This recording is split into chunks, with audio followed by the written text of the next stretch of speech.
O'tgan safargi videomda men tonirovka tortishni aynaklarni yechishni o'rgatgan edim. Bu galgi videomda men eski tonirovkalarni qanaqa qilib qishilishni o'rgataman. Buni mendan ko'pchilik so'ragani uchun men bu videoni olib chiqyapman. Demak, tushuntirib o'taman. Qaranglar. Mana shu tonirovka o'zi tortilayotgan mahalda tonirovkada o'zi ikkita salafan bo'ladi. Kraskasi uchun salafani bo'ladi, mana bunaqa va ustida bitta salafani bo'ladi. Bu, ya'ni yopishtirilgandan keyin tonirovka quyoshda yillar mobaynida yurib, kuyib ketib, mana shu kraskasi shilayotganingizda уже yopishib qoladi. Kraskasi mana yopishib qoladi. Mana salafani alohida va kraskasi alohida chiqadi.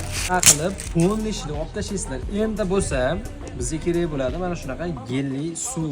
Tampondan foydalaninglar, xohlasangiz geldan foydalaninglar. Suvi qo'yib, uni farqi yo'q. Ustiga sepib olamiz.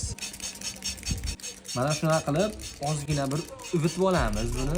Aboy pichoq bo'ladi, xozmaylarda sotadi buni.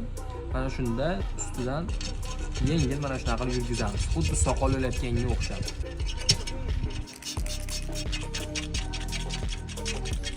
Aynaklaring hech qanaqangi bir zarari yo'q. Agar mana bunaqa qilsalaring yoki bir qirib ustidan qilsalaring shilinib qolishi mumkin. Shuning uchun faqat soqol o'layotganda mayin harakat qilasizlarga umid qilaman. Mana shunaqa qilib sepib mana shu qolgan qutgan tonirovkalarni pastga tushirib olib shunaqa qilib tozalasalaring bo'ladi.